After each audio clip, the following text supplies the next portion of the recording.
Mike, turn your games down. Hi, everyone. Episode 172 of Games My Mom Found. I am Mike Albertin, and who's running around town with me today? I got nothing. Surprisingly, it's not a Batman episode, but here I am all the same. Kenneth, Sanity. Hello, everyone. It is something odd to have you not for Batman. Something that's not Batman. And yet, I like it. And our special guest. And I am Phil Theobald from the Player One podcast. I heard you guys were talking about some Goemon stuff, so I had to, absolutely had to swing by. My goodness. And also, you're the developer of that SpongeBob Squiggly Squibbler or something, right? What was it called? Okay, first of all, how dare you?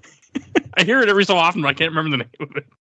You are referring, of course, to the world-famous plug-and-play TV game by Jack's Pacific, SpongeBob SquarePants Dilly Dabbler. Oh, I was really off. With over 5 million views on YouTube, this game sensation has swept the world. No, yeah, that was, oh my gosh. I know it's like years ago, right? That was so long ago. That was probably 15 plus years ago. It was one of those those kind of self-contained joysticks that you plug straight into the TV, and they have a bunch of little mini games and stuff on there. And at the time, I was working as a producer at Backbone Entertainment / Digital Eclipse / they've gone by a few other names. But yeah, it was during that height of those the TV game craze where those were selling like crazy. So yeah, I helped produce a SpongeBob one that I mean it was yeah, it's a little kid thing. You know, it's clearly meant for like kind of preschoolers type stuff. There's coloring books and things like that. But I just always you guys make that joke in Player One a lot about that game. Every so often it comes up. Well, I don't know what happened because it's like it's some little kid game. Nobody cares. Why would they? But years ago, I took some footage of it with like a cheapo capture board. So the footage looks terrible, but I just put some footage up on YouTube just for my own amusement, just to kind of have a little record of it. And at some point, somehow, I don't even really watch SpongeBob, but somehow the SpongeBob fandom discovered that video, and it's racked up millions of views. I get nothing. Oh, you found it? Yeah, I just found it just now when I was looking it up. Nice. Over 5 million views. There it is. See, I see nothing from that. Not a penny earned. Well, of course not, because it's YouTube. Exactly. You got to have videos where you go, whoa, and stuff like that in order for people to pay attention. Yep. And two other things I want to say before we get started. You were the last one I've gotten from the Player One podcast to come on. Well, I'm the most important one, so. Greg's been on a couple times. CJ was on once, and now we got you joining us. Yeah, well, Greg's easy. It's easy to get Greg. You gotta go through my people. That's all I had to do. We talked about Robotech the first time. Oh, there you go. See, and the second time. So, hey, there's not many people that love Robotech games or Robotech in general. So that's true. I mean, Battle Cry is. When we went and played that game is so hard, and it was not fun. But me and him both loved it just because we love Robotech. So, and my other friend hated it because he had no love for Robotech, and the game kicked his ass. So. And then we are here to talk about Legend of Mystical Ninja for Super Nintendo that came out in 1992 in North America, developed by Konami, published by Konami. A game that actually was a game my mom found, which does not happen very often on the show. She actually bought this for me at some point when I was a kid, and that's why I didn't know what the hell it was. She just bought it because it was, I think, 2-player co-op, and she knew that because probably somebody told her at the store. That's how it works. Ken, what is your history with this game or your memories? Oh, my memories are pretty strong. I remember playing this co-op a lot growing up with a friend that used to live down the block. This might have been my first exposure to things that are common in Japanese culture. And I'll be completely honest with you, it quickly became an obsession for a while. And what about you, Phil? What's your first experience with this game? This game, I first played this at because I did not get a Super Nintendo at launch. I had my Genesis, And I wasn't, I wasn't like a Sega fanboy because I graduated from the NES to the Genesis, but I just didn't have the money at the time to get a Super Nintendo. But my buddy did, and he had this game. And I was over at his house one day, and he showed it to me. And again, we played some co-op with it, and yeah, it blew my mind. It just, the graphics, the sound, the gameplay, just everything was so cool and so unique and so weird. And yeah, I was just like, whoa, I need to get one of these systems. Like, I mean, I played Mario World at his place, and I'm not going to claim that this is better than Super Mario World, but Super Mario World was, it's like a more advanced version of Mario 3, and this felt really different and really new and really exciting. And when I did finally break down a few months later and buy a Super Nintendo, yet this was the first game that I bought for it. Okay. And yeah, I've been loving the series ever since. I had forgotten this until I started replaying this game for the show about 2 weeks ago. When I played this game back in the day with my dad, we had Game Genie because we both sucked at games. And I don't know if it was the game itself or whatnot. When we played this, everything was in Japanese, nothing was in English. So we couldn't read almost anything in this game. And I always thought, only a couple things were actually in English. We just figured out what to do over time. Mm-hmm. And when I went and played this, I'm like, wait, this thing's in English? Like, what was our issue? And I'm not the only person that had that issue. Someone else had mentioned that it was in Japanese also, and I don't know why. I don't know if someone set up the settings and I bought a used copy. I just know that my old copy was always in Japanese when I played this. Couldn't read shit. Was it something to do with the Game Genie? Like, that's what I'm thinking now, is that the Game Genie altered the text so nothing was readable except very few things. Like God, I forget the Tanuki guy, that when you go in, his stuff was readable. Everything else was unlegible. Like every house you go into, couldn't read a thing that people were saying. Oh wow, that's crazy. I'd never heard about that, but that's what at least I remember. I don't think, because God, I can't remember how old I was when this. I was born in '87, so I should have been able to read at some point when I played this. And my dad obviously could read, so I don't know. So it must have been something where it wasn't in English. Yeah, it might have just been the Game Genie. Just a weird side effect of the Game Genie digging into the code or something. So it wasn't until this week or last week when I played this, that I learned that you can actually have passwords in this game. I always thought you had to beat this game in one sitting, which is what I did. Oh, oh my! Yeah, well, it's not that hard to do though. Like you can beat this in one setting easy. That's true. You could. You definitely could. Yeah. It took a long time. Well, I was also a kid. So I get bored of something and be like, okay, I'm done. Move on.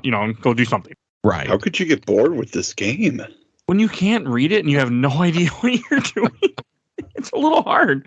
Like we couldn't, I know there's one part you have to buy a pass. I don't know how the hell we figured that out. I think it was just trial and error. We went into the shop. I'm like, well, what's this? And I just bought it and then it worked. And then from then on, I remembered I needed this item. Oh man. That's weird, man. I vaguely remember it. It was some memory I didn't even have until I booted this back up. And I'm like, okay, because I remember going in the houses, but I never knew the mini games were in this game. I never knew the passwords. I never knew you could buy items, really, except for the couple items I bought to progress the story. I didn't know any of that because I couldn't read anything. Yeah, it was definitely a different experience. This is also, I didn't even know this was a series until it was actually first time on Player One I knew about 64 game, but it was on Player One podcast where Phil would always be talking about this, and that's how I realized, oh, wait, there's more of these games that just never came to America. Like a lot more. There are, yeah. There are a ton of these things that never came out here. My goodness. I know you've said before that you had the GBA ones. Oh, I have, I believe. Well, I probably don't have. Maybe I do have all of them. I might have all of them. But they're all imported then? Yes. Yeah. There's which ones came out here? So we got the first one on the Super Nintendo. Of course, there were some Famicom ones that we never got. We got 2 of the N64 games. The Mystical Ninja starring Goemon, which was kind of like the 3D Zelda-style game, which actually predates Ocarina of Time by like a year. Oh. And then there was the follow-up game, the Goemon's Great Adventure, which was like the side-scroller, which, man, both of the N64 games are very good. Never played them yet. Oh, they're fantastic. And we got one of the Game Boy games, Mystical Ninja starring Goemon, is the localized name, and it's just the old black and white Game Boy style, and that one's terrible. just awful. Which is a shame because there are some Game Boy Color games that came out in Japan that were really good and looked really nice, and we got the crappy one. So it's a shame. I know there's a PS2 game for this series that never came stateside. I was doing research before this episode. I couldn't believe how much of the series just never came here. The PS2 one almost came here years ago when Working Designs, if you remember Working Designs, they were on the cusp of bringing that game over. I actually went to an E3 show years ago, and Working Designs had a booth there, and they had their Goemon game on display, and they had manufactured a plush Goemon that they were handing out at the show, and I still have 2 of them. And they had a little miniature pack of playing cards that had some artwork from the game on there that they were giving away as well. And yeah, I mean, apparently, I believe it's 100% translated. Oh, they had a build that was translated, and it got canceled kind of in the 11th hour, I believe. But I seem to remember hearing maybe a couple months ago, someone had a ROM of the English translated version and sold it for thousands of dollars. So there is a ROM out there of it. I don't know if it's publicly available, but they're always publicly available somehow. You kind of know where to look. I have multiple. I'm very big in emulation. Oh, nice. But there's so much, especially for stuff that doesn't exist anymore or licensed games that will never see the light of day again. Mm-hmm. I feel nothing wrong with that. So you can't buy it, because the company doesn't want to sell it to you, or the company doesn't exist anymore. Whatever, get it any way you can. As long as you're not making money off it, I feel like it doesn't matter. But now I know it exists, I definitely do want to play it. Yeah. I also didn't know Goemon's based on a real person until very recently. Yep. And the way he died, because I was watching some YouTube video, and from what they say, one of the worst ways to die, they put him in a bucket of oil, of boiling oil. That's how they killed him. Yeah, the boiling is the important part. I just no, that's just not, no. I mean, if I'm going to die, that's not the way I want to. That's one of the worst ways to go, being boiled alive. I don't know. I am also a fan. One of the, I don't know. Maybe I'm one of the few fans, maybe ? Of the the Warriors games from Koei. So I don't know if you've ever played the Samurai Warriors game. I own 4 or 5 of them. I own most of the series, but never played it. No, I just collect it. Well, you can play as Goemon in the Samurai Warrior, in a couple of the Samurai Warriors games, anyway. That's cool. Yeah, I mean, obviously he's not the blue-haired fellow that we know and love from Mystical Ninja, but he does have a big kind of poofy head of hair, and he's a little goofier than some of the other characters. So those games are fun though. When you just want to get lost in something, they're fun. Oh, absolutely. I really liked the Dynasty Warriors Gundam. I played those back in the day on 360 a whole bunch. Yeah. Those were great. Well, with Mystical Ninja for this game, now that I know that there's more of them, I'm going to try to play more on this show and in general, because it was a series I never really knew was much of anything. I just always remembered the Super Nintendo game that I really liked as a kid. This was supposed to be in the show for a long time. I just never got around to actually putting it on. But it's the one thing about this game is that it's split up into 2 different versions of playing. You have the world map, kind of like a world map where you walk around towns. That's probably a better way to put it, which is you can walk around on a I can't think of the words I want to use, a 3D map kind of up and down in a 2D side scroller space. And then you have levels that are just 2D side scroller. Yeah, I'm sorry. Yeah. Oh, you're good. I didn't say it right. I know that. But it's very unique. All the enemies are very unique, which I also think is the way it does it. I know now it's part of the series, but back when I first played it, until for a reason I never knew that was just, the kind of thing is very gimmicky, the enemies and stuff. Yeah, it was cool. I mean, what you were describing, having those 2 modes of play was one of those things that really stood out to me when I first played it, because there was nothing that I had remembered playing on the NES or Genesis, and there probably was. I just never played them before, but that struck me as just a really cool way to sort of break up the action. You have this kind of exploration part where you're going through villages, talking to people. There's still enemies and stuff, but it's a little, not quite as frantic platforming. It's more just kind of exploration at that point. And then, you go into that kind of classic Konami 16-bit platforming action where you have, some tricky platforming challenges, and then just incredible bosses and stuff like that. And it was really cool. Ken, what did you think of wandering around the towns? I thought wandering the towns was probably the biggest thing that stood out in my mind. I mean, this was the Super Nintendo days, so good platforming games were pretty much a dime a dozen. You could, spit and hit about 17 good platformers for the Super Nintendo.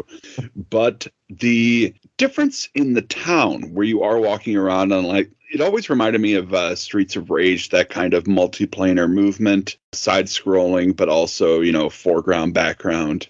And, like, it was fun. There were fences that you had to jump over occasionally to get around town, so it wasn't just wandering for wandering's sake. All the shops and people that you would talk to gave a lot of personality that just didn't exist anywhere else. Not in my version. But you are right. I mean, that was like something I noticed when I played this time. Like, when I actually went into town, people talked, and I was like, oh, people talk in this game. That's way different than I remember. And the enemies still really amuse me in this game. Like, I actually didn't know what the story was until, like, the beginning cutscene did show in my old cartridge. Like, I could see that part where something about the ghost, and then I know you're trying to save Princess Yuki or something like that. But everything else was I mean, I could see my numbers. I could see, like, some of that. All that stuff was in English and readable. Just all the text from people.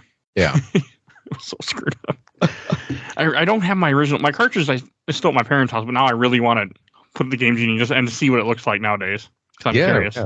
The other thing I remember, because I had the instruction book for this, I remember like you have the different women that walk around that you can then collect that give you money essentially when you walk over them, as long as you don't kill them. Yep. Mm-hmm. Like, I didn't know you could buy sandals that make you walk faster. I didn't know you could buy armor in this game. Oh man. So we also cheated, so we had infinite lives, so it didn't matter. Okay, well that's good. So I mean, that's another cool aspect. You buy armor that helps you take extra hits, so you don't lose your health, and then you have the sandals that make you walk faster and let you jump over the rocks. I had no idea how to jump over the rocks until I watched speedruns. Like, okay, this is how you do that. Oh, jeez, yeah. Well, there are some parts of the game where you need to have the max sandals to be able to make jumps. Yeah. Well, when you play two players, you can kill one of you and the other guy will float. That's how me and my dad used to do it. Oh my! One would jump down the monsters. Hole, and the other guy would float over to get to the spots that we need to get to. You can also piggyback. Like, that is, I think, one of my favorite parts of this game is that if one of you does just suck at platforming, you can jump on piggyback, and the person on the back is doing the attacking while the person who is, being ridden upon, like, does all the movement and the jumping. Yeah, we never did that. We just killed. My dad would just die, and then he'd fly as I did all the jumps. That's how we play. You're improvising. Yeah, I mean, when you have Game Genie, you can. You just can't read anything. I think they call that emergent storytelling these days. But that's like what I really remember about this game, because that's what made it so special to me, because it was something that we could play together, even though we sucked at it. Like, he couldn't make the jump, especially in the I think it's the third level where you have the towers. He could never make those jumps at all. Oh, really? He would just die constantly, because when you're playing single players, I saw this time, like, I would fall and I could go back up. I mean, I had save state, so it didn't matter. But on two players, the screen doesn't scroll down, so you just die if you fall. So it didn't work out well when someone's not good at platformers. But it's still, I think, a very unique game. And I think that's also what kind of, like, I played a lot of games now at this point, and going back and playing this, I'm like, this is still a really fun side scroller. And so much more stuff made sense to me. Like, I didn't remember realizing that by getting the cats, you upgrade your weapon. I just knew your weapon gets upgraded from a small pipe to a bigger pipe to a yo-yo for some reason, which the yo-yo is not good, I feel. What? I don't like it. It's too slow. No. It's too slow, and the animation is too long to leave you open for attacks if you miss. Yeah, that range, though. And I miss a lot. The long animation totally helps, because you can jump, throw your yo-yo, and hit things on the way up and coming back down if you time it right. No, I never did that. Oh, man. I didn't like it as much. I liked the gold pipe more. There's a surprising amount of depth to the combat in this game. Yeah? Like, getting hit, you drop your weapon. Now, let me ask you this.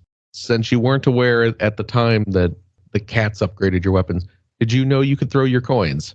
I don't remember. Okay. I don't think we did. I think I might have found it by accident by hitting buttons, but I don't think we did, because I didn't want to waste my money that I didn't know it did. Drawing the That's coins also crucial. Oh yeah. Like this playthrough, I threw coins constantly Nice. because it's so useful. You have to. Mm-hmm. Like, there's no point not Unless to. I mean, you get enough have money the in this yo-yo. game. Plus, it's just a better weapon. I think throwing coins. Oh my god, it is so easy to cheese the money in this game too. Yeah. I also Oh. never knew there was gambling in this game until very recently. Because we couldn't read. I think we saw the dice game, but we didn't know what the hell was going on. Oh So yeah. I never did it until this playthrough. I'm like, wow, you can make a lot of money by gambling. Yeah, you can max out your money easily. And I It don't does like not gambling take long. in anything. In real life, I don't like it in games. It doesn't interest me. But this is the one. Well, I also was cheating. But this is the one game where I'm like, oh, this is fun. Because I would save state and be like, oh, I'm wrong. Reload. Okay, I'm right. So I play everything with save states when I can. Nice. It just makes games easier and more fun to me. Now, did you actually listen to this game, Mike? A little bit, yes. I usually play without sound. I actually play with sound for a little bit in this game. Oh, The soundtrack to this game just full of bangers. Because I was in Vegas when I beat this game when my wife was off running around and I was sitting in the hotel room just playing this. So I did have the sound done. Because that's what you do in Vegas, right? You play Super Nintendo games. That's what exactly. Yeah. I mean, you were Works for still me. gambling, I did. right? I gambled Yeah. $20 and watched it disappear. So that was good enough for all No, my I game. mean, in your dice game. This was more fun. Yeah. See. It didn't just take my money and leave me upset. All right, so you were still gambling in Vegas. Don't discount it just because it was on the Super Nintendo. I almost That played absolutely counts. one of the casino games from Nintendo just to say I did at a casino. I did not. Well, the internet was terrible because for the hotel I stayed at, they charge you $50 to use your internet on a third device. Oof. So, and I did that twice because it didn't tell me it was one day only. Oh, jeez. I love Vegas. When I was in Vegas a few years ago, I had gone out there and I had a friend who was living there at the time, and we were hanging out and he took us to a used video game store. Really nice video game store. I forget the name of it, but they had just a ton of old crap. And I did feel obligated to pick up a copy of Vegas Stakes for the Game Boy in Vegas. Because I already have the Super Nintendo version of it. I forgot there was a Game Boy version, but I was like, oh man, I can't pass up buying a copy of Vegas Stakes in Vegas. That's pretty funny. I didn't buy any games, unfortunately. I didn't go very far off the strip. Right. Yeah. The obviously the store we went to was a good ways off the strip. So into like actual like the part of Las Vegas where people live. That'd be nicer. I don't like the strip at all. Really. Yeah, too much money being I spent. mean, it's a lot. It's definitely a lot. Well, I got conned the first night I was there. At least that's how I put it. The girls with the headdresses on and stuff that come up to you and say want to take a picture with you, and I'm like, and my friend's like, yeah, you do it. I'm like, okay, fine. And they're like, okay. And then they turn around like vultures and want to tip. Oh, of course, yes. And then when I offer them $10 each, they did not appreciate that. Like, no, 20. And I'm like, yeah, we're never doing this again. But that was my first night in Vegas. I felt conned. Nice. But like with Mystical Ninja, like even this like the first level. I mean, I remember because I didn't understand like the ghost thing. It Mhm. just happens, and all like the first boss is I mean, everybody calls her like the dishwasher lady from what I was seeing. I guess that's what the YouTube videos I was watching. The speedruns called her with dishwasher ghost. No, it makes sense. They are kind of like plates that she's throwing around. Yeah, she's doing like plate spinning. Yeah. I think she's a really cool boss. Oh, absolutely. I've always liked her. I always thought she was a cool design, even though like I had a really hard time this playthrough trying to hit the plates. And I'm like, this should not be that hard. I was missing Yeah, I mean, a it's lot. a cool gimmick. Rebounding her attacks back at her and stuff like that. Having to time it to get the angle right and everything. Not the Very- last time that mechanic shows up. No. Oh yeah. I think she's a very unique boss for a Super Nintendo game in general. Like you don't have a lot of bosses with a ghost shooting plates at you. So Right. You don't. Well, that's kind of the Goemon thing, right? Is just like here's some weird, eccentric enemies or bosses, and they're all kind of rooted in Japanese folklore or culture or something. So, Like the whole idea that you're rescuing cats. Like you rescue a cat in the first level, you rescue a cat in the second level. I think they're both ninja cats, if I remember correctly. Yes. yeah. Which was always weird to me too. I didn't know much about. I think that text wasn't English because I remember them being ninja cats. So certain text was readable, certain text was not. That's so weird. Very weird. I Like- don't know. There's a part later in the game where you absolutely cannot read what the people are saying, but that's by design. Yes, because you go to a different area or something, I guess. Yeah, a completely different country, and Oh, you don't yeah. speak it.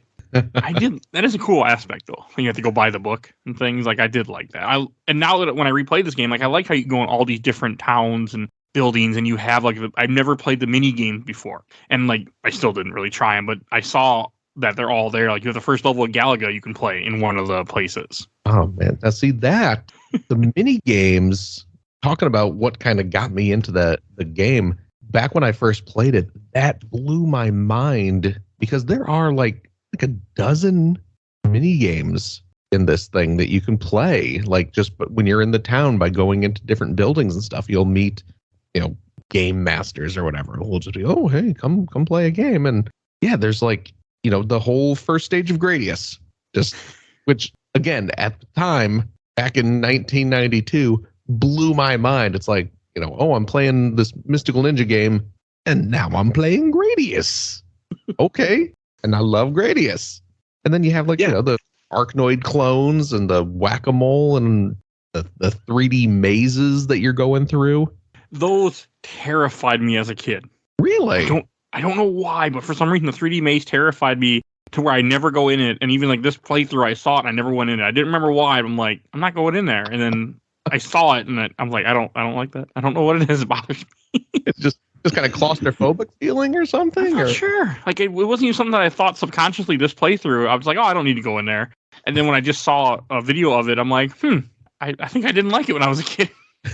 I don't know. It's one of these games I have not played I haven't played in years since I was a kid. Yeah. I have never went back to it for some reason. Okay. So I was like, this is my first time playing it in years, and I think I appreciated it way more than I ever did as a kid. Yeah.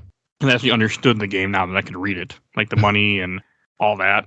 Right. I'm always so amused, like in the second level when you run around and you have the guys with the red mask on. It always amused me when you hit them and their mask falls off and they die. I still find it funny. There's a lot of humor to be found in the sprite work in this game. Oh, it's a joy. It is an absolute joy and a solid reminder of what Konami used to be able to do all the time, effortlessly. Mm-hmm. Before they found out what pachinko was. Yeah. Hey, when I was in Vegas, I did look for any Konami, gambling things. But they didn't have any. I was sad. I would have played one for sure. If they would have had a slot machine of something Konami. I think you probably have to go to Japan if you want to play. Yeah. Hit up a pachinko parlor. Yep. But apparently Goemon does have patch-a-slot games. Oh, so there you go. Well, hey, that's what you do with licenses. I mean, you don't make new games. You just make gambling machines. Exactly. There's probably more money in it. It's simpler. I was going to say, we all talk crap about it, but does anybody know if that actually works out like financially well for them? I mean, I would imagine have to, right? Yeah, because they're still doing it. Yeah. It's got to be lucrative. Yeah, I'm assuming. I mean, people do love gambling, so. So I'm assuming it is because they don't make games anymore. They haven't made games really in a while. I mean, they're starting to. I mean, they're starting to release some stuff again, finally, but it's hard for them. I mean, I don't even care if they make new games. Just release all your old stuff where I can play it on PC or something. I'd be happy. I don't, which the stuff that's not licensed, just re-release it. Well, they have been, there was the Castlevania collections and the Contra collection, and I mean, we're getting the Turtles games for crying out loud. I did not think that ever happened. I'm very excited about that. Oh, absolutely. I didn't think in a million years we would ever see that kind of collection, so. Me either. I'm happy they're doing that. I'm glad that they're starting to. Yeah. Now, just let me have a Suikoden collection and a Goemon collection, and I'll shut up. Yeah, Suikoden would definitely be nice. Somehow a Goemon collection feels less plausible than a turtle one. Yeah. And yet, I don't know.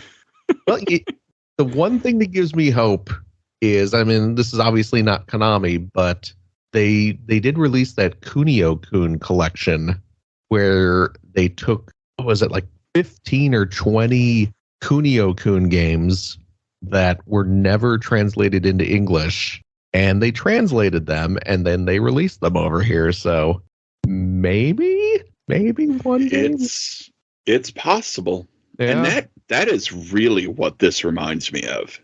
Yeah. Like, this absolutely reminds me of, like, the old NES River City Showdown. I could see that. Or River City Ransom, that's what it was. Yeah. Yeah, I'll agree with that too. Like it's that kind of style. Mm-hmm. Which I think is what also makes this game so interesting to me, is like, especially now I understand it better, the fact that you can buy equipment, that you can, go and just farm enemies and just run around and kill the same things that keep respawning to make money to buy health. Like, I didn't know, it didn't matter a game team. Like, I never knew before you could buy food that will then heal you. You can hold it like an item or something, like pizza. Little things like that, which I found very interesting. I just couldn't believe how much stuff was in this game when I went and replayed that I never saw before. And like all the enemies kind of hit me more. Like, I think I had more realization that how kooky they are and stuff. Like, example, I think it's in the fourth level where you're when you're heading to like the ninja, or is it the fifth level? The level where you're going up the mountain and you have like the little babies that look like that shoot, that the mothers are pushing the strollers and they just start shooting out at you for no reason. Oh yeah. That amused me so much as an adult. That did not amuse me much as a kid. I was like, this is really funny. Like, this makes absolutely no sense and it's just hilarious. It reminds me of that old Robin Williams movie, Toys. Oh, jeez. Because there was definitely a toy like that where a mother was pushing a baby carriage, the baby held at the bottle, and it was just a chain gun. And like the sound, like like the gun sound for some reason really amused me this playthrough. I don't know. It was just weird little things. I was thinking like, wow, this is really cool. Like, I really like this for some reason. I don't know why. I have no reason to, but it was just really cool. Yeah, no, it is. It's all the sound in this game is top notch. The music, the sound effects are all just wonderful, but which very typical of 16-bit era Konami. Like, I never knew until recently there was a quiz show in this game you can do. I never saw the quiz show. Oh, I love the quiz show. I mean, if depending on if that would have shown up in English for you, yeah, that might have been impossible anyway. So, because we didn't go in the buildings because we couldn't talk to anybody. Yeah. I mean, we vaguely figured out, I think by accident, how after the first level you have to go inside a certain building to then travel to the other part of the country. We figured that out by accident, where I knew if I went in this one building and clicked this button, this would work. Oh yeah. Everything was just trial and error. I mean, I guess I could see where that would be frustrating, but I don't know. I think if any game where the gameplay itself would have saved it, it would have been this one. Oh yeah, no, I loved this game as a kid.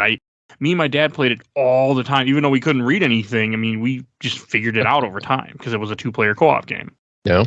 It was just really the jumping levels where we would suffer a lot, but that was just because it was hard.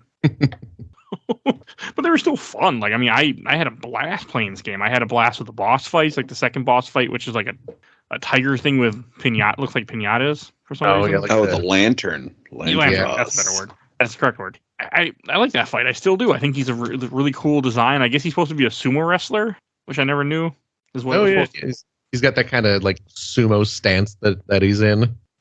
Yeah. Oh, do you know what those scroll things do that drop for you? The red things that I always thought were rolling pins until very recently? Yep. I have no idea what they do. If you collect 10 of them, it ups your, it's listed as a POW level next to your lives. Oh. And that's how many times you can use the jutsu that the martial arts trainer teaches you. I have never learned any of the jujitsu from that guy, ever. Unbelievable. I actually didn't know about it until after I was done playing the game. I was watching speedrun videos of this. Yeah. And that's when they mentioned it. I'm like, oh, never knew. I beat this game multiple times in the past, played through it, hours, never, because I couldn't read. So, because I was always wondering how you get the tiger on the cover of this game. And it wasn't until, I think the tiger is one of the jujitsus, I think, that you can ride. Yep. That's the level 1 jutsu. And right now I'm watching a video where some guy's using like a lightning spell. Never knew that was in the game either. Oh, man. That's level 2. Level 3 is you can fly. And level 4 is you become a kabuki warrior who swings his hair back and forth, much like a very famous song. Correctly this time. Oh, it's a blast. It's kind of like, I don't know if you ever played Revenge of Shinobi, but the final boss is like a kabuki guy with the big hair that he swings around as a weapon. So you get to do that yourself here. Final Fight 2. There's a guy with big pink hair at the end that kicks Oh, your was ass there? with sandals on. Yeah. I mean, I There was played, all- but I was just going to say there's also Kabuki Quantum Fighter for the NES. oh where yeah, your hair is your major weapon. that's right. I gotta look that up now because I never knew that was a thing yet. This game had more forms. Yeah, this game is packing a lot of stuff, and that's what blew my mind back then. Was just there seemed to be just so much you could do in this game if you just explored around and went in every building and talked to everyone. And of course, if you can't understand what those people are saying, you're not going to find all that stuff. No, But it's much harder. if the whole game is showing up in English for you, as it did for me, it was just mind blowing how much there was to do if you took the time to explore. That's what makes it so cool that there's so much to this game, and I feel like not a lot of people know about this game because I've met very few people that know what Mystical Ninja was. Oh, really? Oh, that's a damn shame. It hasn't been a lot. Been very few people. Like it was not a game that I felt most people knew, especially back then. Because I never played it with my friends. Even though It's just it's a so co-op. weird to me. Like when I say this game was like a part of my childhood, I absolutely mean it. And of course, by childhood, when did this come out? 92. 92? Yeah, so I was 12 when this came out. So not quite childhood, but man, if this game isn't one of the best things I've ever it's fun. Love it so much. It's really great. Surprisingly how much it still holds up really well and how deep of a game it is and how this got re-released, I think, at least on the virtual console. I don't know Well, where else it came out. came out on the virtual console for Wii, obviously Wii U. You can get it for 3DS. Mhm. Okay. At least it came out for other things. Yeah, None that people are going to buy now, but but they should. Well, no, This should time's be on the running out on Switch. that one. this should be on the virtual should console be. for the Switch. Yeah. A lot of things should be. Yeah. I mean, I guess it's a license, sort of. Well, not really. Just pay Konami. It's not like Konami's doing anything with it. No, there hasn't been a Goemon game in years. The last one was DS, which I don't know. I don't think we got the DS one either, did we? No, we Nope. did not. Okay. I mean, I So we certainly haven't- imported it, but Well, in my case, it'll be downloading the ROM. But I also never knew those guys were what the hell, the raccoon guys, right? Are the guys that talk to you for the side scroller missions? the, Tanuki. yeah. I know. So I have a confession about those guys. Okay. I always thought they wore really weird robes. And I was like, man, that front fold looks really weird. Fully not realizing that, that is just your typical Tanuki overgrown testicles. Yes, indeed. I didn't know that either until yesterday when I was watching videos. So, God. Uh, oh, and is it just me or that there's like a mini boss in the third level that looks just like an Octorok? Yep. That's what I always see. The octopus guy. yeah. Oh, absolutely. That's what I always see when I look at him. I just see an Octorok. Well, because it's got that kind of like round mouth, right? Yeah. Yeah. And he shoots little baby octopuses at you, and then you have people who are just trying to carry like you have one of the enemies in this game that you'll fight, just somebody trying to carry buckets of water, and you just smack them while they're trying to carry water. They're just going about their job. And you're just like, screw you, and take their money. Yeah. They deserve it. That's what's so funny. Like you get to be such an asshole in this game to people. Some of the enemies are just regular people. The guy throwing cans. They're not really. He's throwing cans. That's aggressive. Yeah, he deserved it. But some people. There are some enemies, though, that will just leave you alone if you don't bother them. That's true. But I never gave them the chance. No, I'd kill everybody. Even when I didn't know what the money was for because I couldn't read, I still killed everybody. I just had to. That's how you play games. It's just so amusing. Like one level I want to talk about is the Ninja Castle level, where you have to like jump on the big gold balls and stuff, and all the platforming. Oh, yeah. That is a really good level still. Mm-hmm. Yeah, you got some Mode 7 processing going on here. It's a lot of fun. I mean, and the enemies, how you hit them and then their feet keep running after you because I guess they're robots. I think. Yep. I think they're supposed to be. I don't know. I always thought it was just funny how they had the little feet were running and their feet keep going after you hit them. It always amused me as a kid. Never knew they were robots. The boss of that level is really cool. The boss of that Ninja Castle level, which I didn't know was a is mainstay great. of the series. Yeah, for this. this is the first encounter I think you have with Sasuke, the tiny ninja. Yeah. And he shows up as a playable character pretty much from here forward. It's a fun fight. You fight on a giant kite. Yeah. This game is so weird. Everything about this game is just strange. It is strange. Oh my god. There is the old inventor that you go to seek out at one point. And Super Nintendo game does not do a really good job of it, but like all old men who have knowledge, he is an absolute pervert otherwise. It's also the 90s. So. And the only reason I know that is because I read the manga adaptation of this game. Oh, nice. Like, I found it. It took, 5 whole minutes of searching. But I did eventually find it. And it's easily available through Mega Upload. It's not translated, but the art is done in such a way that there's no question what's going on in this. Okay. And that's why I love the internet age. I love how so many things that wouldn't be accessible are accessible somehow. It makes me happy. It's a cool level. I mean, he shoots you in a cannon, but that's funny. He's a pervert though, which I'm not surprised. So yeah, makes perfect sense. I mean, he did make a bunch of robots, and he did make a bunch of female robots too. So. Mm-hmm. You remind me of a funny story. When I used to work for a shipping company, and there was one time we had this giant crate came to our location, and something had happened where the crate had started kind of got broken open at the site when they received it. So they had to open it up to check to make sure it wasn't broken. It was a giant sex doll, and then from then on they sealed it back up when the driver brought it, so he just couldn't stop laughing about it to tell us. So we were all waiting to see who picked it up. I remember I wasn't there that day, but it was funny hearing the story about it. Came in a giant crate too. It's always funny to me. Giant. As tall as me, 6 feet almost. Okay, so people size though. Yeah, it was. I mean, hey, whatever, there's nothing wrong with that. It was just amusing to me that the fact that of all the things that break open, that's what broke open. Because boxes and crates are shipped all the time. Nothing breaks open. In the 5 years I worked there, never heard of anything breaking open except for this one item. So that's what amused me. Like, of all the things that break open, there's probably something you don't want breaking open. But I hear giant and I think like 15 feet, 20 feet, and I'm just, that's a very specific and probably expensive fetish, but it's just regular. Probably not. Yeah, it's probably not a death by snoo situation. It's just the first thing I thought when I heard giant. I probably should use the word giant, but that's what it was a big crate, and we usually didn't get 6 foot items too often. Oh yeah. Not too often get stuff that big, thankfully, except for rugs. Freaking rugs. People like to ship rugs a lot and return them, especially when you work in a rich area. They return a lot of rugs. Really?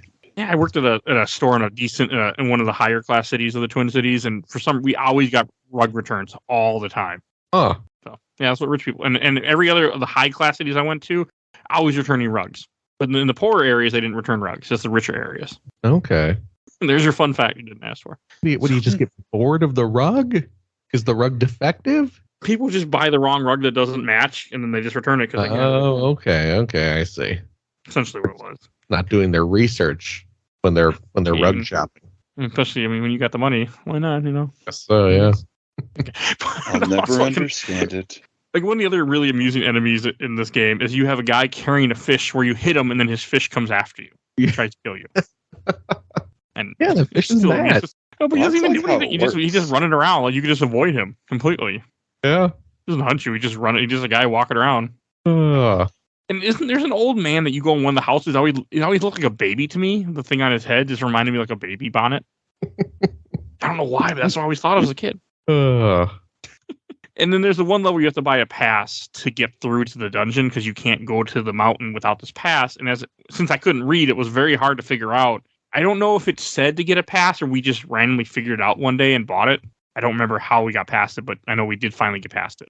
I mean, it's kind of like a forced checkpoint, or in a way, or not a forced checkpoint, but a forced way to make you like, okay, you have to have earned this much money to buy this item. It's kind of like but the mountain is very cool.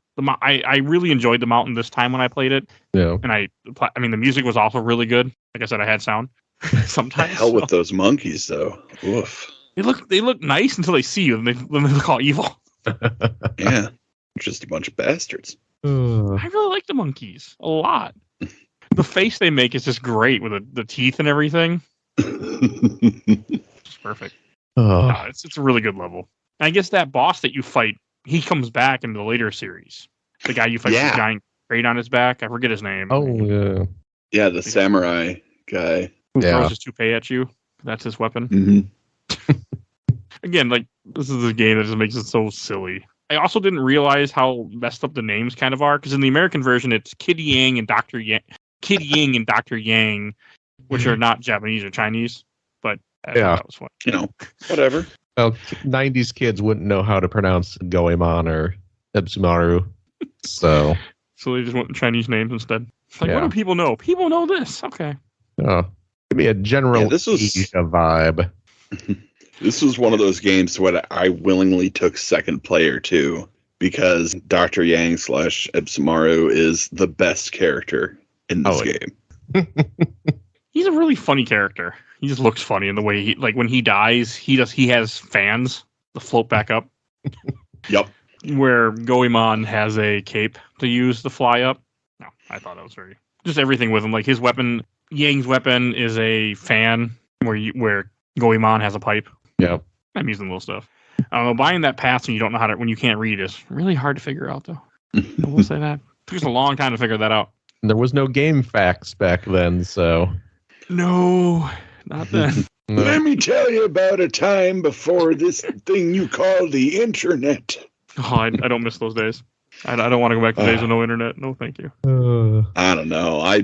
Part of the fun for me with this game was absolutely trying to figure everything out, because there's like not a lot of direction when you're just playing this game regularly. Yeah. No, especially if you can't talk to the people and they give you hints, you can't read it, so you don't know. Just, like when I played it this time and I realized how many people give you hints about what to do in the game. Well, for us, we would just run around the town until we found the kabuki guy, or not kabuki, but the raccoon guy, and then Tanuki, he would tell us where to go, then we knew what to do. Other than that, we had no idea what to do. We just keep looking for him. Oh, man. Oh, jeez. I played this game so many times, though, it was all memorized. Like, the whole game just became memorized after a while. Like, when I went and replayed it for the first time in years, it was all still in my head. I knew what I was looking for and what to do in every level, because it's all just in my head. I will say that once I started playing this again, it absolutely felt like muscle memory at times. Yeah. It just has that effect. Oh, awesome. Another thing I want to point out or mention, like, when you beat one of the bosses, you use a giant... First, you fight two sumo wrestlers that bounce a ball. Then you fight a giant face. And then when you beat the face, a ninja girl jumps out, where her hair changes in this game twice. And I never knew it was her on the boat with the green hair, because she has purple hair. Bluish purple hair when you see her, which is just weird. Because maybe it was the lighting. I think she normally has green hair in the series, right? Like later on? Yes. Yeah. I know she's a mainstay, I guess, too, which I didn't know that. Oh, yeah. Because I've never played other ones yet. I like really that I'm hearing yet. No, it's going to happen. Now that, well, one, you sent me something for the PS2 game, so that will be on the show at some point. Most likely now at this point, because I want to play it. And now that I know there's a second Mystical Ninja on Super Nintendo, which looks just like this game, but even cooler. Oh, there's 4 of them. On Super Nintendo? Yeah, the Super Nintendo, there were 4 Goemon games. We really should have got them. And, I know. And there's a 5th one that's more like kind of like an action puzzle game that stars Ebsumaru. Like, he's the main character. But that one's more like a kind of a puzzle type game. But yeah, there are 4 games that are, you have this one, and then there are 3 sequels. It's really too bad they didn't come here. I mean, I get it, because America wasn't as into Japanese culture as we are, I think, as we got later on. I think America's much more into Japanese culture now, where now these would have came because they would have sold, where back then they were worried it wouldn't. Yeah, they were. It was too weird at the time. Yeah.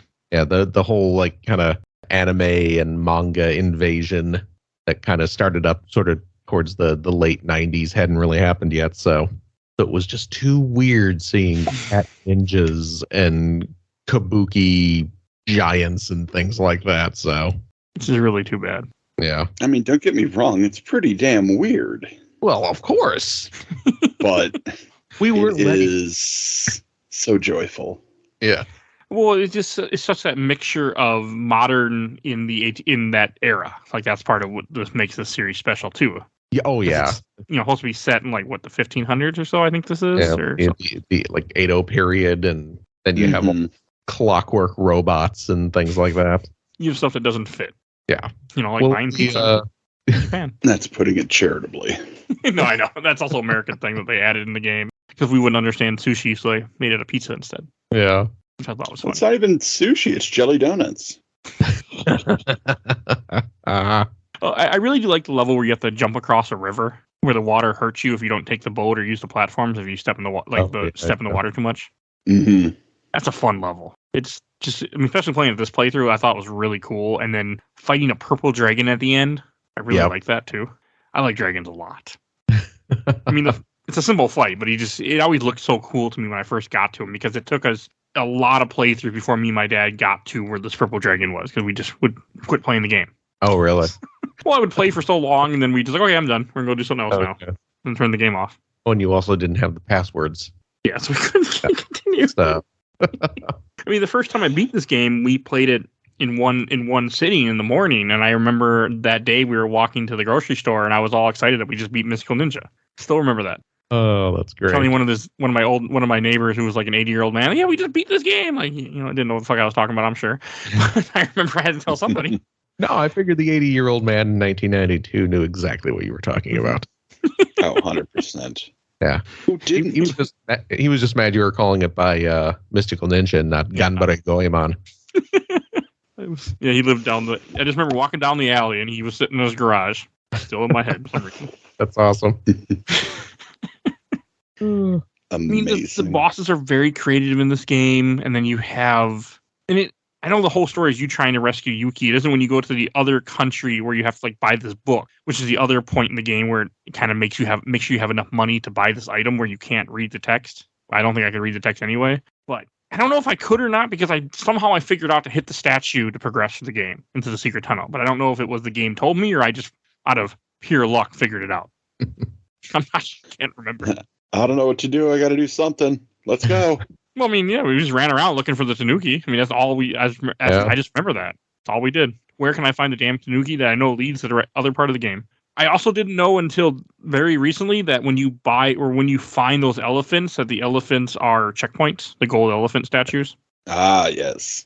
Never knew that because we always had Game Genie, so we never died.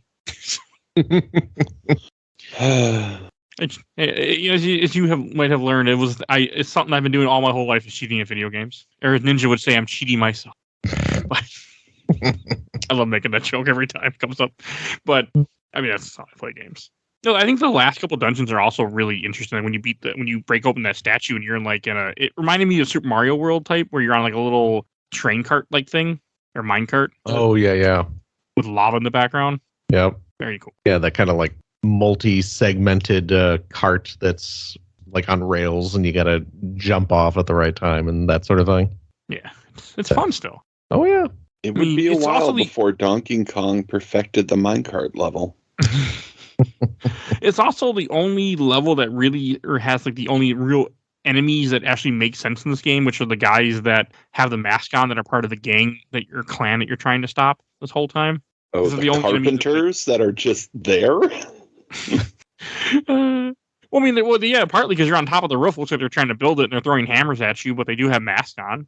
I don't know. Yep. I always thought that. And there's one part that always got my nerves going when I was a kid, where you have to jump across all these different blocks. And you have these enemies look like spiders climbing up the columns. But I realized all you can do, if you just keep going, you'll make it perfectly just fine. When I was a kid, I was terrified of it and had to be all careful. And this time I just jump, and I was like, oh, this is easy. I just really like those enemies. I liked how they, they are probably just carpenters. The fact that they have the mask kind of felt like they were, part of this enemy you're supposed to be fighting this whole time. Now, that's all I thought.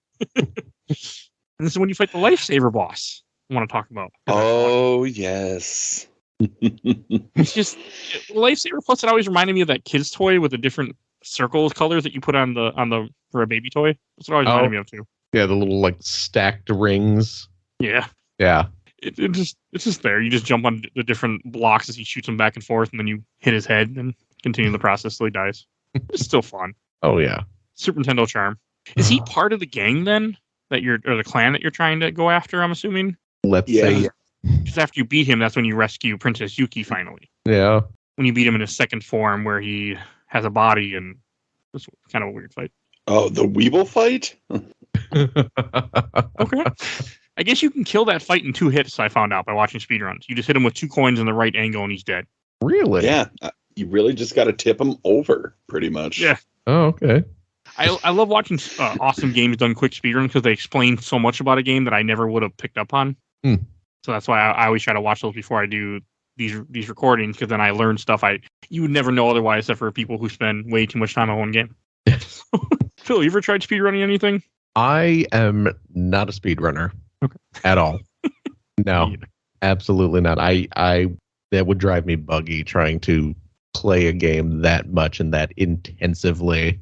And I respect speedrunners. I appreciate what they do. Watching what they do is fascinating, but I would absolutely hate doing it myself. Same.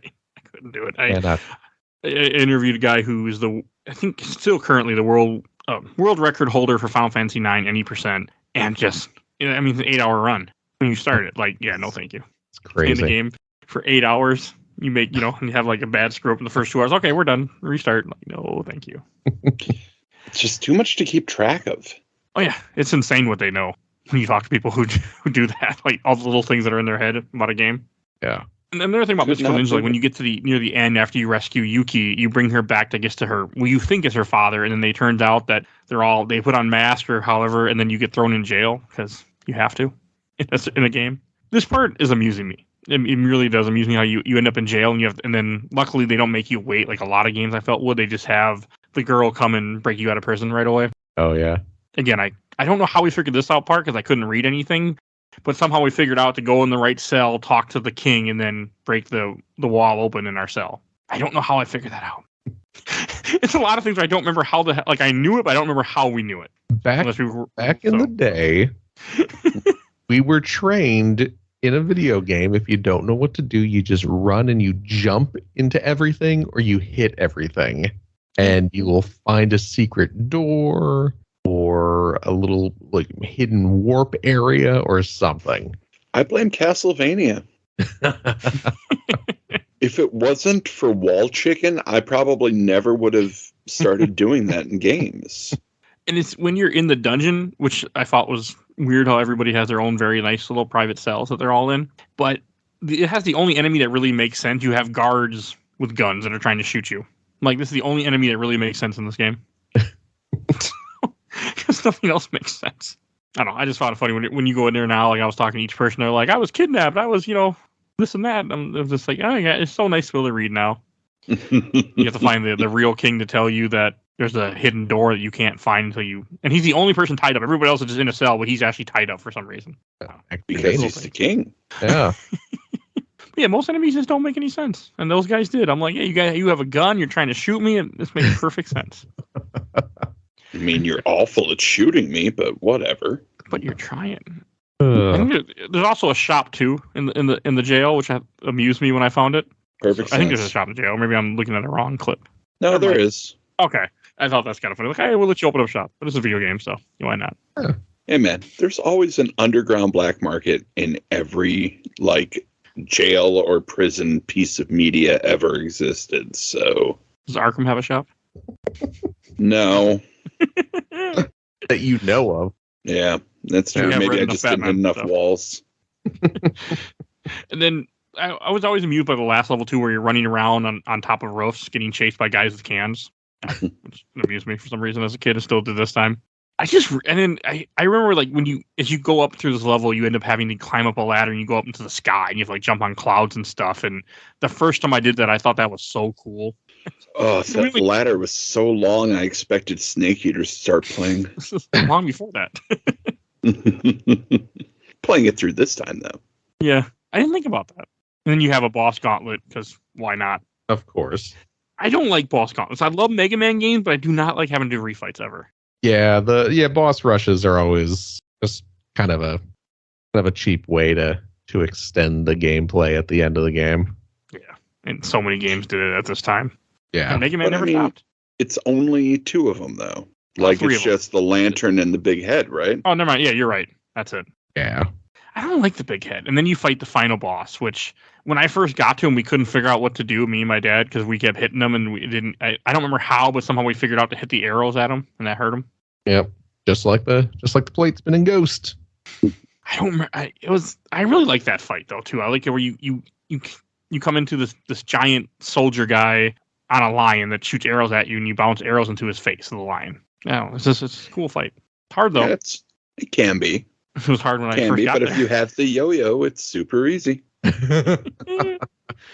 Well, also I got hit a lot when I played this game as a kid, so as an adult. But I save state most of the time. So I also didn't realize that in the final boss fight you can hide in the corners and he can't touch you. Oh, is that right? Yeah, I was watching speedrun, and the guy you can just sit in the corner and he can't even touch you at all. Oh, wow. That's how simple it can be. Good to know for next time. You could just But why make either it one of easy? He wasn't that bad. And I guess it'd be fun. well, I didn't play it that way. It wasn't until after I beat it that I realized you could do that. I was trying to dodge him and everything, Nah. but I didn't realize you could just stand in the corner and just you can't touch you. So it's a cool little aspect. And I guess it was the fox that was the lion. It was the one that gave this guy all the magical powers that let him do whatever he was doing, I guess. Yep. Is that a Goemon thing too with that fox? Ever come back? I trying to remember. I'm not 100%. Yeah, not that I'm aware of, but I wouldn't be surprised if the fox was like, yeah, no, that was too much. I didn't like it. I'm not doing it. I mean, it is amusing how he's like, hey, he said if I help you, you won't hurt the girl, because he threatens to kill the princess, and he leaves and it's an old guy with a mask on that you beat the crap out of with your pipe. Yeah, just simple, but it's He funny. deserved it. Absolutely deserved it. And that's Mystical Ninja. Yep. Any last things you want to say about it before we go on to questions, comments, or memories? I have a few. Oh, good. People like this game. I mean, I just love the hell out of this game. Oh, yeah. Absolutely. Same. Yeah. It was. Oh, go ahead. This is probably the game that really made me love Japanese culture, too, now that I think about it. Because I really like Japanese culture a lot. And I was also a fan of this game. Pocky and Rocky was another game I really loved as a kid. Oh, yeah. Pocky and Rocky. I remember that. It's a good game. Did you see the new one that's coming out soon? Yes, I can't believe it, but yes. Yeah. That was not a series I expected to come back. Yeah, but here we are. That stuff like that makes me happy though. Like I would like same with this. I would love to see another Goemon game come. Like I love when they remake stuff like this. I mean, I'm sure it's much cheaper than a AAA game. So, Man, I feel like Jim Carrey and Dumb and Dumber when thinking about like all these old games coming back. I'm just like, so you're telling me there's a chance? Is the Pocky and Rocky a remake? The new one? No, it's I believe it's an all new game. Okay. I think I don't believe it's some of the bosses are the same. It looks like when I'm watching. Maybe it is. I play a lot of Pocky and Rocky, by the way. Yeah. Like one is a bamboo guy. I see, and I'm like, that's in the first game for sure. Oh, maybe it is. Yeah, no, it's a remake with new characters. Okay. You got me more excited. I remember you talking about it on Player One, and I forgot that it was coming. Oh yeah. I pre-ordered because they're doing a physical release of it. At least for the Switch, I did order. I'm still one of those weirdos who buys physical games. I'd rather have physical. I understand. Yeah, no, I like having my shelf of games, but yeah, I did pre-order the Switch version. So I did like having a shelf of games. Then I moved a few times, and I found I didn't like having 10 containers full of 360 games. So I don't buy physical that much anymore. Yeah. Now I just buy everything on Steam and then never play it. The way you're supposed to, right? Yeah. You just get a giant library of Steam games you'll never play. You just have them there. That's part of the game. I think I might have to buy this physical version. Yeah, it looks like a remake, kind of remaster of the first game. Because some of the enemies, some of the bosses are, but they also added stuff that wasn't in the original game. Yeah, what I'm just seeing in the trailer. Reshrined is the title, and yeah, I guess the Reshrined sort of implies that it's a remake of sorts. Didn't we get such great, 2-player games back in the SNES days though? Yeah. I miss that. I know it's starting to kind of come back now again, but for a while we never had that. I feel like it went away in the PS1, PS2 era, and now it's starting to come back again finally.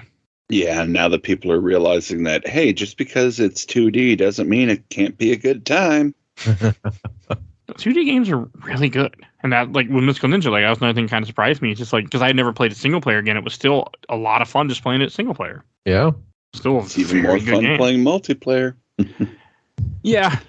I would have enjoyed it too if I was playing it. I know that people in charge of video games listen to this podcast all the time. Oh, yeah, I'm sure. Like, with my 100 I'm downloads an sure. episode, yes. So, this is where let me make an entreaty. Anybody from Konami or who has their ear listening, please, please, please, let us have the Goemon games. They're such a joy. Just give us a simple English translation or hire some of the fan translators that have already done it. Pull the Sonic Mania route. Hire the fans that have been doing your work for you. Let it happen. Give it to us. I should really play that one day. Sonic Mania? Oh, it's a blast. Oh, yeah. Sonic Mania is great. And what I forgot to mention at the top of the show, but I'm going to do it anyway, is I have a free Steam key to give away.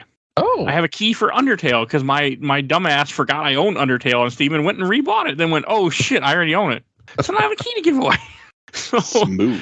This is the Steam key for Undertale. It is RJKNL9B2ZZ55JPA. So now somebody can download Undertale for Steam. Cool. Got it. I should really play Undertale one day. Never played it. I tried playing Undertale a couple times and I got maybe an hour or so into it and kind of bounced off of it. I don't know what it was about it. It just didn't click with me. But my kid, I have a 10-year-old son, and he played through it and he really enjoyed it. So I don't know. I've tried. I wanted to enjoy it, but yeah, something about it just didn't click with me. But I mean, obviously, a zillion other people love it. Yeah, so it's certainly a me problem. It's not something with the game. It's on my list to one day finally play. So we'll see. I ran into the same problem. Oh, really? I don't know. Maybe I'm just too old. I'm thinking that could be it. I mean, if you're too old, then I'm definitely too old. So... All right. And now we'll finally do questions, comments, and memories. I got some from I watched the entire Oberlin Super Replay group from Andrew Lockhart. I searched for this game for years and didn't know its name. When I finally figured out what it was, I couldn't figure out whether to go buy it or not. Flash forward to a few years back, and the title was put on Super Famicom Mini, so definitely bought that. I still haven't beaten it though. Sometimes I don't feel like I should beat it. You should. Oh, you yeah. really should. You definitely should. And then go back and play it again. And then the other comment is from Spencer Cross. Wow, apparently it's worth $60. Is it worth playing? Oh, yes, definitely. Mm-hmm. Hardcore. That was cool. I also like knowing I have this at my parents' house somewhere, I think. I need to go find it. But it definitely, yeah, it's cool. It's cool knowing that some of the old games are worth money. I'll never sell them, but it's cool to know that. Oh, yeah. I can't sell games. I've only sold 3 games in my life, and I regretted it, and they weren't good games. It was Half-Life 1 for PS2, some weird samurai game with roller skates on the cover, and I don't remember what else. So, yeah. And from the Super Nintendo Supergroup, from David Herreder, one of my favorites, killer soundtrack. Mm-hmm. From Allengard Belmont, love how you can play Gradius. That really blew me away as a kid. See? So you weren't the only one. And then there was the hockey one, too, that you couldn't play without a second player. Oh, yeah, that's right. I have no idea what you're talking about. Hockey? Oh, there's a hockey game in Mystical Ninja? Like a mini game? Oh, I didn't know that. Yep. Like I said, I avoided all that stuff. They don't let you play it without it. Oh, okay. Yeah. From Rick Wittstein, one of my all-time favorite co-op games. I would play it with a buddy of mine and replay the first level over and over until we had enough money for everything. Nice. All right, from Brian LeBaron, I was raised in a small town, only was able to rent this game once for a weekend when I was a kid. I remember being really fun. Yeah. From Phil Swindon, other than the insanely long passwords, this game was a lot of fun. Great soundtrack as usual from Konami back then. Yes, yeah. Passwords were long. Yes, they are. They're really. I was surprised. I mean, I didn't know they were. I didn't know they were a thing until very recently, though. Because I couldn't. Well, and there is actually someone else that I don't have to worry about online security anymore. They taught me well. From Alex Jetson, my mom bought this for me as a Christmas present when it was released. Absolutely loved playing it for hours upon hours. And from the Giant Bomb Group, from Daniel Johansson, whoa, this cover art has it all. The cover art shows the different bosses, and it's really strange. That does fit the series. Yeah, it's done in that kind of 16-bit Konami house style. That's sort of like it kind of looks cartoony, but it's also kind of realistically shaded and rendered. It's a pretty wild cover. It has the dragon, the lifesaver boss, the big face, one of the little samurai guys that you fight. Just a bunch of strange things on it. A fish. Yeah. And Goemon riding a tiger, which I've never seen before in the game. Because I've never done it. It's in there. And from Jesse Moore, that box art is wild. From Vincent Goodwin, friend of the show. That was the American box art? Yes, it was. Oh, yeah.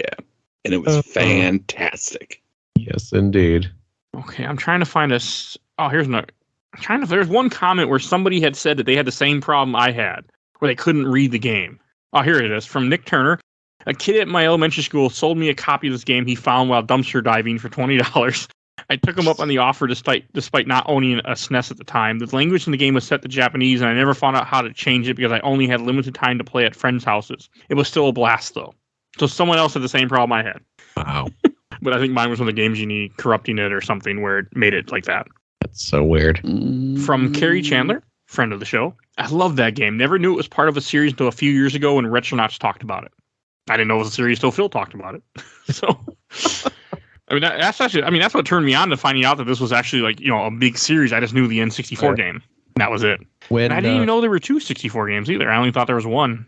Oh yeah. We got the second one. Like I said, the first one came out about a year before Ocarina of Time, so it was a relatively early release. The second one I think was more towards the end of the system's lifespan, so it's it probably didn't get as wide of a release. Yeah, but it's great. Both of them are really good, and they're both really weird, and both definitely worth playing. I want to play them now for sure. Yeah. And from Jose Truk, I absolutely love the Mystical Ninja on the N64. The music is just so perfect. The humor, I get emotional just thinking about it.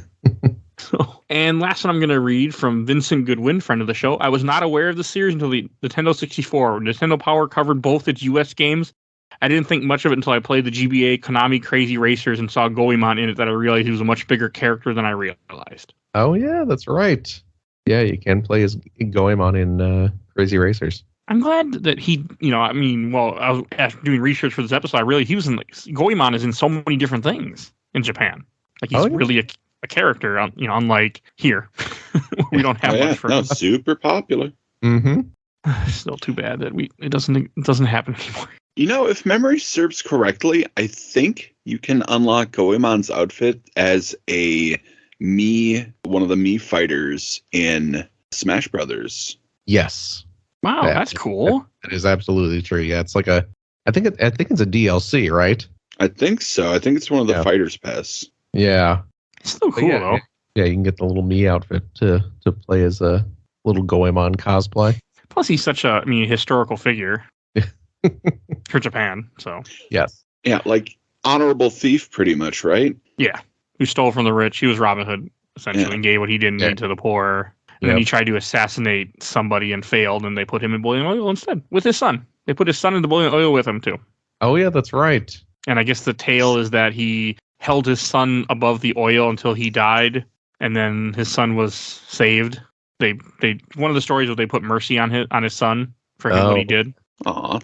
But honestly, if you're in the oil, I think it's best just, I hate that idea of being killed that way. Just, no. I was watching, there's an episode of Two Doors where somebody tried to poison the king, and they boiled him in oil, and I'm just like, no, thank you. Just shoot my ass, hang my ass. No. No, I mean that sounds like one of the worst ways to die. Well, yeah, to be boiled. I gotta imagine though that your body would go into shock pretty quickly. Yeah, but still, no, thank you. It just the idea is like, ugh, I know when I got that episode of Two Doors, I'm like, I'll just turn this off now. I'm dead. I don't need to see this. I don't like that. Yeah, it's one of I forgot about that as a death until I read the Goemon thing, and I'm just like, yeah, it's terrible. But yeah, again, that was what they did to people because humans are terrible. Well, don't play Gambare Goemon 2 for NES. Why? Because there's a sequence when you die You get lowered into a vat of oil. Oh. Okay. Well, I'll play with save states. I won't see it. It'll be okay. Fair enough. It's just, I don't know. It's just one of those, whenever you think about ways to die, that always comes to me as one of the worst ways possible to die. So, I don't know. Nah, there are worse. Yeah. I don't think I don't want to ask, but yeah. But that's up there. Okay. All right. We should go on to shelf stacker box. Shelf being something you really like, stack being something you like, but not as, kind of like the middle area, and then box being something you dislike. And Ken, why don't you go first? do I have to? Do I really need to spell out, yes, I absolutely will put this on the shelf until the end of my days? Mm-hmm. I'm going to that put this Excel on the sheet shelf I never for the end of my started days. One day I'm going to start an Excel sheet that ranks everything. Yeah, I keep telling myself that. Over 300 episodes now, and I still haven't done it. But hey. So, somebody listening, just put together a wiki, please. We don't want to actually do the work. No, I don't. I thought we talked about when the show first started that we should do that, and now it's been going on for 3 years, and I still haven't done it. So, yeah, I don't foresee that happening. So, I'll go next. I'm going to put this on the shelf also. I loved this game as a kid. I played it. I still had a ton of fun with it. It amused me more than it was as a kid, and I still can't believe how much depth there is to this game that I never knew existed. So, it's a great game, and it's going on the shelf, and I will keep recommending it, and hopefully eventually play more Goemon games now. So, what about you, Phil? Oh, shelf it! My gosh, are you kidding? I don't have a literal shelf with all my Goemon games on them at the moment, but I probably should. Most of the series, I think, from what I remember hearing you say before.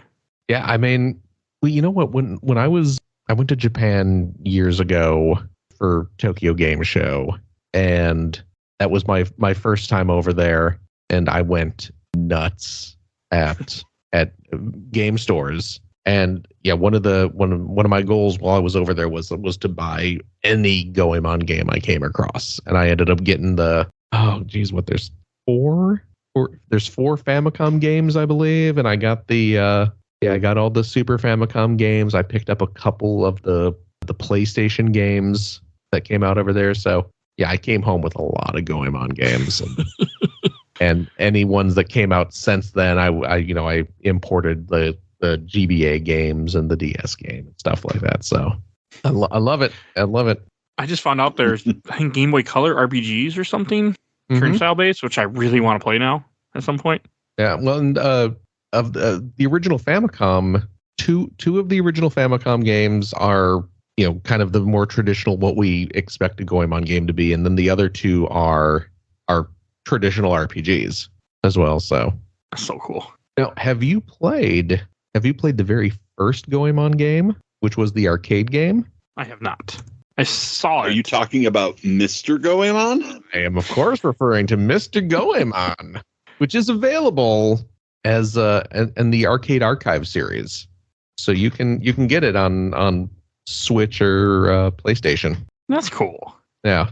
And it makes me happy if stuff like that is getting re-released. Well, and in some form. It's weird too, because it came out in like the mid 80s, and it's very much a mid 80s style arcade game. It's more simplistic, just kind of running and jumping on platforms kind of thing. But it is the actual it doesn't have like kind of the absurdist humor that the series became known for. It's played a little straighter here, but it's more based on the real Goemon type idea, not. Yeah. I mean, he looks like a kabuki actor, a sprite in the game. Yeah. So it's played a little more normal, but yeah, it's an interesting start for the series. So. Well, speaking of arcade games, did the Mega Man arcade games ever get re-released? Yeah, Power Battle and Power Fighters were they were part of the Mega Man Anniversary Collection, the ones that came out for like GameCube and Xbox and PS2. Though they were on that, and they were also released separately in Japan for the PS2 at least. You could buy just a disc that had the two arcade games. And then they were ported to, again, this was only available in Japan. They were ported to the Neo Geo Pocket Color, of all things. Oh. And they got, the graphics were obviously downscaled. They look a little more like NES sprites, but they're just like 8-bit versions of the arcade games. So just someday I want to play those. So I have the Anniversary Collection though. Yeah, they're fine. They're they're simplistic. They're just kind of like boss rushes. You select which boss you want to fight, and there's no stage or anything you have to go through. It just tosses you into a boss fight. So they're a little bare bones gameplay, but they look great and they have some fun animation and things like that. Always been on my list. I found myself liking Mega Man a lot, so I've been trying to play whatever I can get a hold of and record about it. Like Mega Man Powered Up, we did an episode on the show a long time ago, and that game was, I know you talked about it before, that game's amazing. I love Mega Man Powered Up. Really good game. I designed a level for Mega Man Powered Up. I designed one of the DLC levels that I'm assuming are not available anymore. Yes, I'm pretty sure you're right. Yeah. But yeah, at the time when that game, before it came out, I was working at GameSpy. If you remember GameSpy. Oh, that takes me back. Yeah, I know, right? And Capcom approached a bunch of video game press outlets, and it was kind of a promotional kind of cross promotion. Like, hey, if you want to design a level in our level editor, we will put it up as an official DLC. They would toss your outlet's logo in the background of it. So I got to design the GameSpy level, and I was very excited. Yeah, I was very excited about it. So that's pretty cool. Yeah, it was very difficult. It was a very difficult level. I could beat it back in the day, but it was not an easy one. And it does not come up on YouTube when you search Mega Man Powered Up GameSpy. Yeah, I was curious. Maybe surprised me. No, that game really surprised me, but I've been playing a lot of Mega Man games for the show, and I just thought of that. Oh, and I should talk about what I'm going to be talking about next week. Next week, we're going to be talking about Donkey Kong Country 2. Oh. Because I needed to replay. I needed quick games to get me ready for Kingdom Hearts. So that's why there's a bunch of short games on the show. Plus, that game's great. So that's what you can talk about next week. And Phil, where can people find you at? Well, if you want to find me on Twitter, I am at whimsicalphil. And of course, you will find me at the Player One podcast most weeks. So head over to player1podcast.com, or our Twitter account is just at P1 Podcast. That's the numeral 1. And yeah, come enjoy that if you want. If you follow my Twitter account, you're just going to see a bunch of pictures of toys and occasional stuff about video games. Hey, I've listened to the P1 podcast now for years. I always recommend you guys and random things when people ask for podcast. You have a good show. That's very sweet. Thank you. I enjoy your banter. We do what we can. Hey, you guys are funny. Appreciate it. And if you enjoyed this episode, we have tons of other episodes that we've done. We have over 300 episodes so far of this show. We do comics, we do movies, so definitely go check out all those things. Went through all the MCU saga, Infinity Saga, because I was insane. Did reviews on those, so definitely go listen to all that. It was insane. It took me over a year and a half to cover all 23 movies, and I my goodness. Never need to see. I haven't watched this movie since then, so I don't recommend it. But the episodes are good. And my buddy Bill Tucker, who did those with me, started his own podcast, A Gamer Looks at 40. So definitely go check him out.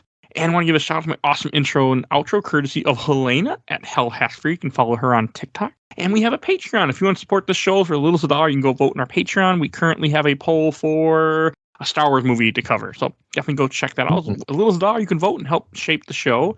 And please follow us on Facebook, Twitter, Instagram, and on YouTube. Only audio, but we are on YouTube. And I think that's everything I need to say. So we will see you guys all next time. Bye, everybody. Bye-bye.